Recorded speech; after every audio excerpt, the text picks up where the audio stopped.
சம்யு திடுக்கிட்டு தன்னை அறியாமலே பிரித்திவின் கண்களை சந்திக்க, அவன் ஒரு கண்ணை மட்டும் சிமிட்டி குறுநகையுடன் அவள் முகம் பார்க்க, சம்யு அவசரமாக பார்வையை திருப்பி அந்த நர்ஸை முறைத்தாள்.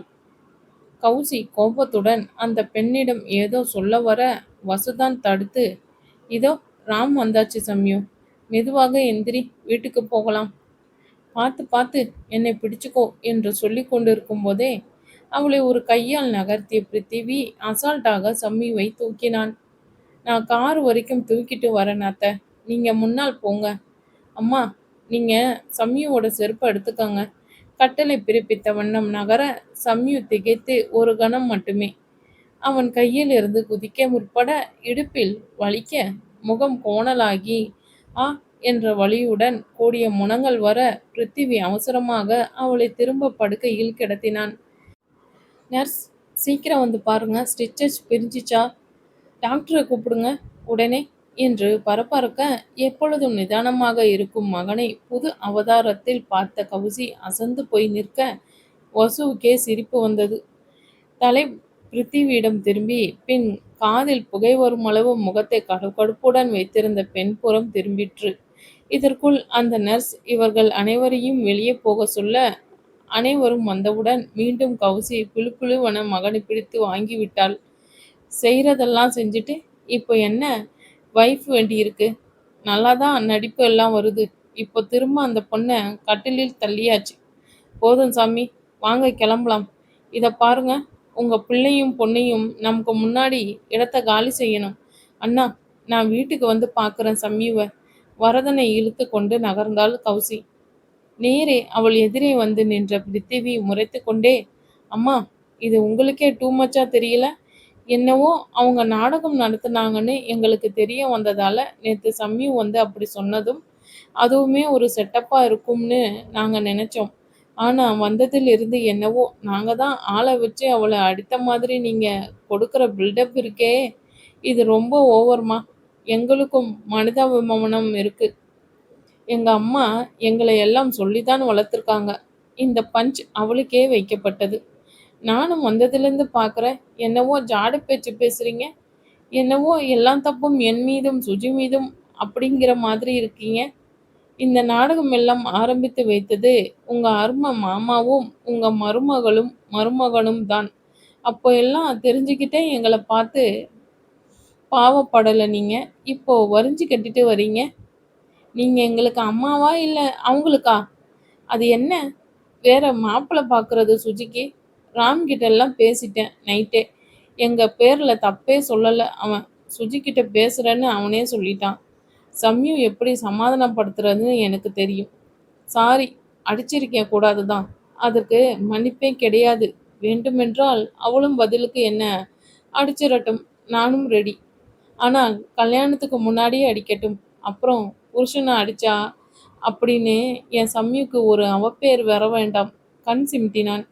அடிடா, உன்னை கல்யாணமா? யாரு? உன்னை சம்யுவா? நான் ஒப்ப மாட்டேன். இது கௌசி இடுப்பில் கை வைத்து கொண்டே. இதற்குள் அங்கே வார்ட் பாய், 2 நர்ஸ், 4 பேஷண்ட்கள் எல்லாம் குழுமி இருக்க, இப்பொழுது சுஜி பேசினாள். அம்மா, ஒரு முறையாவது எங்கள் அம்மாவா இருங்க. சரி, தப்பு செஞ்சிட்டோம், அதான் மன்னிப்பு கேட்டுட்டோம்ல. நான் சம்மியுடன் தனியாக கேட்டுக்கிறேன். எனக்கே அவமானமாக இருக்குமா? வேண்டுமென்றால் வேண்டுமென்றால் நேற்று அப்படி செஞ்சதுக்கு பிராச்சித்தமா நான் இனிமேல் டாக்டர் தொழிலே. இதை சொல்வதற்குள் கண்கள் குளமாக தழுத்தழுத்தவள் மேற்கொண்டு பேசும் முன் அவளது வாயை தன் கையால் மூடினான் ராம். அவன் கைமேல் மற்றொரு கையாக இருந்தது சம்யுவின் கை. அவளது கண்கள் விரிய ராம் ஏதோ சொல்ல தொடங்கும் முன் சம்யுதான் பேசினான். சுஜி, என்ன இது? நான் ஏதோ கோபத்தில் சொல்லிட்டா அதுக்காக எனக்கு உங்கள் அண்ணன் மேலே தான் கோபம். அது இன்னமும் போகலை. நீங்கள் அப்படி நினைத்ததுக்கு காரணம் இருந்ததே. அதற்காக உங்கள் படிப்பை தியாகம் செய்கிறேன்னு சொல்லி என்னை இவ்வளவு குழந்தையா இருக்கீங்க. நீங்கள் மட்டும் அப்படி ஏதாவது செஞ்சீங்கன்னா ராம் அப்புறம் என்னை உண்டு இல்லைன்னு செஞ்சிருப்பான். விடுங்க என்றாள். இப்பொழுது பிருத்திவி இருந்த பக்கம் திரும்பவில்லை சம்யு. இவர் பாட்டுக்கு தங்கை சொல்றதை கேட்டுட்டு கை நீட்டுவாராம். கஷ்டப்பட்டு பெயிண்ட் அடிச்சு கையெல்லாம் வலிச்சு ட்ரெஸ்ஸு 2 பாழானது. எனக்கு அத பெருமையா பேச வேண்டாம். அதுக்காக என்ன அடிச்சு பயங்கர கடுப்பில் இருந்தாள் அவள். சுஜியை மன்னிக்க முடிந்த அவளால் தன்னுடையவன் என நினைத்த பிருத்திவியின் கை நீட்டல் மன்னிக்கப்பட முடியாத தப்பாக இருந்தது. தனக்காக ராம் வாழ்க்கையை கெடுக்க விரும்பவில்லை அவள். அதுவும் அந்த சுஜி தன்னுடைய எதிர்காலத்தையே விட்டு கொடுக்கிறேன் என்று சொல்லும் அளவுக்கு வந்தது அவளை ரொம்பவே நெகிழ்த்தியது. மேலும் அப்படி மட்டும் அவள் பாஞ்சாலி சபதம் மாதிரி சுப்ரஜா சபதம் ஒன்றை போட்டுவிட்டால் ராம் அவளை உண்டு இல்லை என்று பண்ணிவிட மாட்டான். ஏற்கனவே கொலைவெறியில் ஸ்டீபனை தேடிக்கொண்டு இருந்ததை அவள் அறிவாள். வாசலில் சந்தானத்தின் கார் நின்றிருக்க, பின் கதவை பிருத்திவி திறந்து நிற்க, சம்யு வேண்டுமென்றே அதை விடுத்து பின்னால் நின்றிருந்த ராம் காரில் ஏறினான். முகத்தை திருப்பிக் கொண்டே. சிரிப்பு வந்தது பிருத்திவிக்கு அவளுடைய சின்ன குழந்தை மாதிரியான செய்கையை பார்த்து.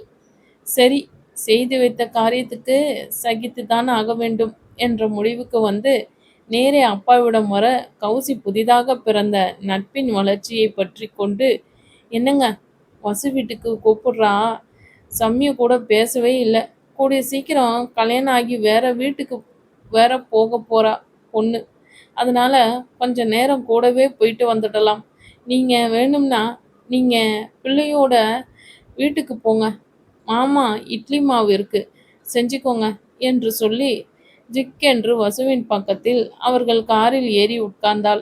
வரதன் பறிப்போன சுதந்திரத்தை நினைத்து பரிதாபமாக பார்க்க, கோந்து அவர் பங்குக்கு, எனக்கு கூட கனகு கிட்ட நிறைய பேசணும், நிறைய வருஷங்கள் ஆச்சு, நாங்க கிளடுங்க, இப்பவே அப்போவோன்னு இருக்கோம், எதுக்கும் நானுமே அவங்க வீட்டுக்கே போய் கொஞ்ச நேரம் இருந்துட்டு வரேன் என்று சொல்லி ராம் காரில் பின்னாடி ஏறி உட்கார தனித்து விடப்பட்டனர் சுஜியும் வரதனும் மற்றும் பிருத்திவியும். சந்தானம் கண்ணால் பிருத்திவியை அழைக்க, இன்றே இதற்கு ஒரு முடிவு கட்டிவிட வேண்டும் என்ற நினைப்பில் அவன் வரதனிடம் அங்கேயே இருக்கும்படி சொல்லிவிட்டு வண்டி எடுத்து வர சென்றான். சுஜி இன்னமும் குற்ற உணர்ச்சி முற்றிலும் போகாததால் ராமுடன் சகஜமாக பேச சங்கோஜப்பட்டு கொண்டு பேசாமல் இருந்தாள். அங்கிருந்தே காலேஜுக்கு போவதாக சொல்லி கண்ணால் ராமிடம் விடைபெற்று பிருத்திவியிடம் நடக்க ஆரம்பிக்க, அப்பொழுதுதான் புயலென பைக்கில் உள்ளே நுழைந்தான் செல்வம். வந்தவன் நேரே ராம் கார் முன்னால் வண்டியை நிறுத்தி தன்னுடைய பக்கவாட்டு கேரியரில் இருந்து ஒரு செடியை எடுத்துக்கொண்டு நேரே சம்யு இருந்த பக்கம் வந்து, மேடம், உங்களுக்கு ஒரு பர்சனல் டெலிவரி எங்க பாஸ் அனுப்பினார் என்று சொல்லி திறந்திருந்த ஜன்னல் வழியே அந்த செடியை நீட்ட, அது கீழே விழும் அபாயத்தில் இருந்ததால் சம்யு அதை டக்குன்னு வாங்க, அதிலிருந்த ஒரு பிங்க் ரோஸ் இதழ் அவள் விரலை உரச அதிலிருந்து நல்ல மனம் வந்தது. நல்ல புது பெயிண்டின் மனம்.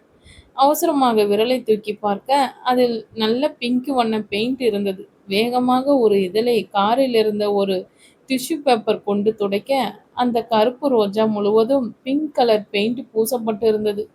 சரியாக காயாத நிலையில் அது அழகாக அப்படியே அந்த பேப்பரில் வந்துவிட சம்யுக்கு வந்த சிரிப்பை கஷ்டப்பட்டு மறைத்தாள், கோபம் என்ற போர்வையில். மேடம், இதோ அதனுடன் அனுப்பப்பட்ட கார்டு என்று சொல்லி ஒரு கார்டையும் கொடுத்து, மீண்டும் அதை சரியாக பராமரித்து வளர்க்கும் முறை பற்றியும் குறிப்பு அடங்கிய காகிதம் என்று அடுத்த பேப்பரை நீட்ட அதையும் கையில் வாங்கி கொண்டாள் சம்யு. அவசரமாக பார்வை அதில் பதியவிட, அந்த கார்டில் எங்களுக்கும் ரோஜாவை பெயிண்ட் செய்வது எப்படி என்ற சூட்சமம் தெரியும், இதோ நீ கேட்ட கருப்பு ரோஜா சிவப்பு உடையில் என்று எழுதி அடியில் உன்னை தூக்கி கொண்டு போக போகும் ராஜா என்று இருந்தது. பொய்யாக முறைப்பை கொண்டு வந்து பார்வையை அடுத்த பேப்பரில் பதிக்க, அதில் இந்த ரோஜா செடியை தயவு செய்து தினமும் குளிப்பாட்டவும், தவறாமல் மழையில் நனைய வைக்கவும், அப்பொழுதுதான் இதன் சுயரூபம் வெளிப்படும். மெட் locally in Chennai, after important from Japan என்று இருந்தது. பொங்கி வந்த சிரிப்பை கஷ்டப்பட்டு அடக்க, அதனால் தையல் போட்டிருந்த இடமும் சேர்ந்தே வலித்தது. பார்வையை இப்பொழுது நேரே திரும்ப, இன்னமும் செல்வம் அவள் அருகிலேயே இருக்க கண்டு இப்பொழுது என்ன என்றார் போல் அவன் பக்கம் பார்வையை திருப்ப, அவன், மேடம், ரிசீவ்டு என்று ஒரு கையெழுத்து போட்டுடுங்க மேடம் இல்லாட்டி பாஸ் உங்ககிட்ட கொடுத்தேன்னு நம்ப மாட்டார். என் வேலையே போயிடும் மேடம். ப்ளீஸ் என்று அவள் புறம் ஒரு பேப்பரை நீட்ட அதில் ஏதோ கிறுக்கினாள் சம்யு. அதை எடுத்துப் பார்த்த செல்வத்தின் விழிகள் சாசர் போல் விரிய, வந்த சிரிப்பை அப்படியே துணி கொண்டு துடைத்தாற்போல் அடக்கினான். ஒரு டேங்க்ஸ் என்ற சல்யூட்டுடன் நகர்ந்து நேரே காருடன் வந்திருந்த பிருத்திவியிடம் சென்று அந்த பேப்பரை நீட்டி, என்ஜாய் பாஸ் என்று சொல்லிவிட்டு பைக்கில் ஏறி சென்று விட்டான். ஆர்வத்துடன் பேப்பரை பார்த்த பிருத்திவி நம்ப முடியாமல் அதை மீண்டும் படிக்க, இப்பொழுது அருகே வந்த சுஜி அதை எடுத்து பார்த்து அடக்க மாட்டாமல் சிரிக்க ஆரம்பித்தாள். அந்த வாசகம் கண்டு, get lost you idiot, you rose killer and love killer என்று இருந்த வாசகத்தை படித்த வரதனுக்குமே சிரிப்பை அடக்க முடியவில்லை. கொஞ்சம் கோபத்துடனே காரை கிளப்பிய பிருத்திவி அடுத்து நிறுத்தியது சந்தானத்தின் வீட்டில். ராம் காருக்கு பின்னேதான் காரிலிருந்து இறங்கிய சம்யு அங்கே வாசலிலே நிற்க சொல்லிவிட்டு கேவி உள்ளே சென்று ஆரத்தி கரைத்து திஷ்டி சுற்றிவிட்டுதான் அவளை உள்ளே வரவிட்டார். ராம் ஆர்வமாக பிருத்திவி கார் பக்கம் வர, வரதன், சாரி மாப்பிள்ள, சுஜி வழியிலே இறங்கி ஆட்டோ பிடிச்சு போயிட்டா. கிளாஸ் முடிஞ்சதும் இங்கேயே வர சொல்லி இருக்கேன் என்று சொல்லி அவனை கலாய்க்க, அவனுக்கு தன்னுடைய ஆர்வத்தை கண்டு கொண்டாரே என்ற கூச்சத்தை விட, அப்படி ஸ்டீல் கம்பிகள் போல் முறுக்கி கொண்டிருந்த இவரா இப்பொழுது உடைந்து போன ஓமப்பொடி போல் இருக்கிறார் என்ற வியப்பே பிரதானமாக இருந்தது.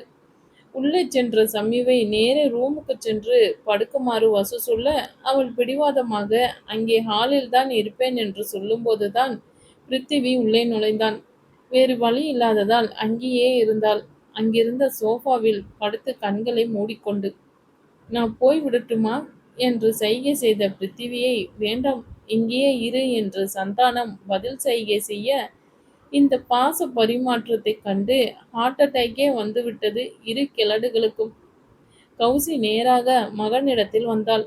பிருத்திவி, நீ என்ன சொன்னாலும் சரி, எனக்கு மனசு ஒத்துக்கொள்ளாது. நீ செஞ்சு வச்ச காரியம் அப்படி.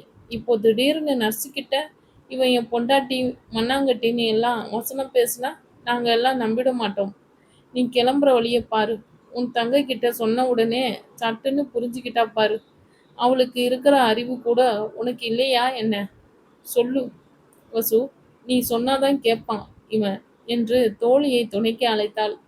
வசு இப்பொழுது, கௌசி என்ன இது? எடுத்தேன் கவுத்தேன்னு பேசுற நீ. கொஞ்சம் நிதானமா இரு. என்ன செஞ்சிட்டாங்க இவங்க? சின்ன சிறுசுங்க, ஏதோ தெரியாம பண்ணிருச்சு. இதுக்கு போய் முதல்ல வீட்டுக்கு வந்த பிள்ளைய எனக்கு ராஜ முதலா வீட்டுக்கு வரும்போது மாப்பிள்ளைய ஆரத்தி எடுத்து வரணும்னு இருந்தேன்.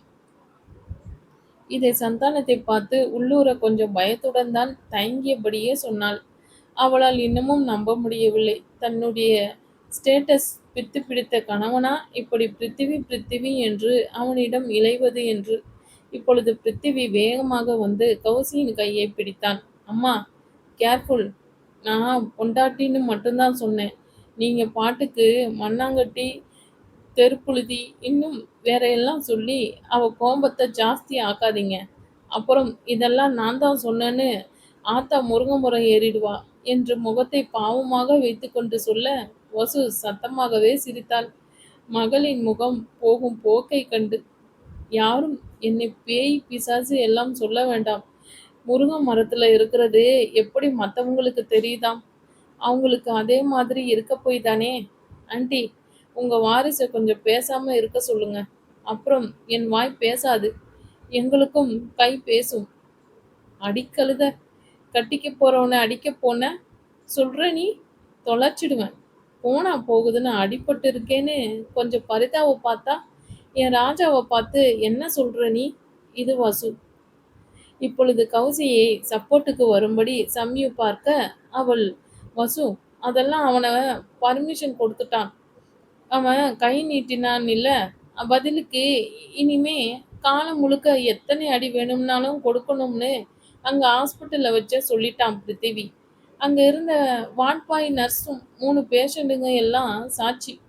அம்மா, இது அநியாயம். நான் ஒரே ஒரு அடிதானே அடிச்சதுக்கு பதிலா சொன்னேன். அது கூட கல்யாணத்துக்கு முன்னாடி மட்டும்னு சொன்னேன். ஏன் கல்யாணத்துக்கு அப்புறம் அடிச்சா உன் கௌரவம் குறைஞ்சு போயிடுமோ? புருஷன் கையால நாங்க மட்டும் அடி வாங்கலாம், நீங்க மட்டும் வாங்குனா கௌரவ குறைச்சலோ? என்னங்க? நீங்க சொல்லுங்க என்று வரதன் புறம் திரும்ப, அவருக்கு தான் புருஷனா, அவளா என்று கல்யாணம் ஆகி 30 வருஷத்துக்குப் பிறகு புதிதாக சந்தேகமே வந்துவிட்டது. நான் எங்கே கௌசி உன்னை அடிச்சிருக்கேன்? கல்யாணத்துக்கு முன்னையோ பின்னையோ என்றார் பரிதாபமாக. வந்த சிரிப்பை இப்பொழுது அடக்க வேண்டிய முறையானது சந்தானத்துக்கும் கோந்துவுக்கும். ஆமா இல்ல, சாரிங்க. ஒரு ஃப்ளோல வந்துடுச்சு. தப்பா நினைச்சுக்காதீங்க. அதானே. கோபம் மீண்டும் தலைக்கேற மகனிடம், உங்க அப்பா கூட கை நீட்டினதில்ல? உனக்கு எங்க இருந்து இந்த பழக்கம் வந்தது? காட்டமாக வந்தது கேள்வி. குற்றச்சாட்டும் பார்வை ஒன்றை கோந்துபுறம் வீசியவாறே அவர் கையை விரித்தார் இப்பொழுது. அம்மா தாயே, நான் பரலோகத்துக்கு எல்லாம் டிக்கெட் வாங்கிட்டு போய் என் பொண்டாட்டிய அடித்ததில்லை. பூலோகத்துல அவ இருந்த போதும் அடித்ததில்லை. அதனால இதை எங்க பிருத்திவி பாக்குறது. என் பத்மாவை இப்பொழுது பூ போல பாக்கெட்ல வச்சிருக்கேன். இதை கேட்டவுடன் மூடியிருந்த சம்யுவின் கண்கள் டபக்கென திறந்து கோந்துவை ஒரு பயத்துடன் பார்த்தன. பிருத்திவி சிரிக்க ஆரம்பித்தான். தாத்தா, போட்டோவ சொல்றார். சரி சரி. அம்மா, உங்களுக்கு வயசாச்சே தவிர விஷயமே தெரியல. கல்யாணத்துக்கு பின் இந்த அடிதடி எல்லாம் எங்களுக்குள்ள நிறையவே இருக்கும். அதையெல்லாம் வெளியே சொல்லிக்கிட்டு இருக்க முடியாது. விழிப்புண்களை எல்லாம் மறைச்சு தான் வச்சுக்க முடியும். என் ஃப்ரெண்ட்ஸ் சொல்லியிருக்காங்க. அதனால தான் சொன்னேன். உங்களுக்கு எதிரே என்ன அடிக்கணும்னா சான்ஸ் கல்யாணத்துக்கு முன்தான். அவனுக்கு உற்சாகம் பெருகியது. சம்யு இதுவரை அவனை வெளியில் போக சொல்லவே இல்லையேன்னு வாசலையே பார்த்தான். எங்கே செல்வம்? அப்பொழுது சரியாக செல்வம் நுழைந்தான். மேடம் என்று அழைத்து கொண்டு. அடுத்த பார்சல். கொஞ்சம் வந்து பார்த்துட்டு கையெழுத்து போடுறீங்களா என்றவனை சுவாரஸ்யத்தோடு பார்த்தாள் சம்யு. இப்பொழுது என்ன? வாசலில் 2 பெரிய அட்டை பெட்டிகள் இருந்தன. ஒன்றின் மேல் with love from Prithvi to Samyu என்றும், மற்றொன்றில் மேல் with help love from Prithvi to Prithvi என்றும் இருக்க, வியப்பில் புருவங்கள் உச்சியை தொட்டன சம்யுவுக்கு. நிறைய பேர் சப்ஸ்கிரைப் பண்ணாமலே பார்த்துக்கிட்டு இருக்கீங்க. கொஞ்சம் சப்ஸ்கிரைப் பண்ணிட்டு கூடவே லைக் பட்டனையும் தட்டிடுங்க ஃப்ரெண்ட்ஸ். தேங்க்யூ.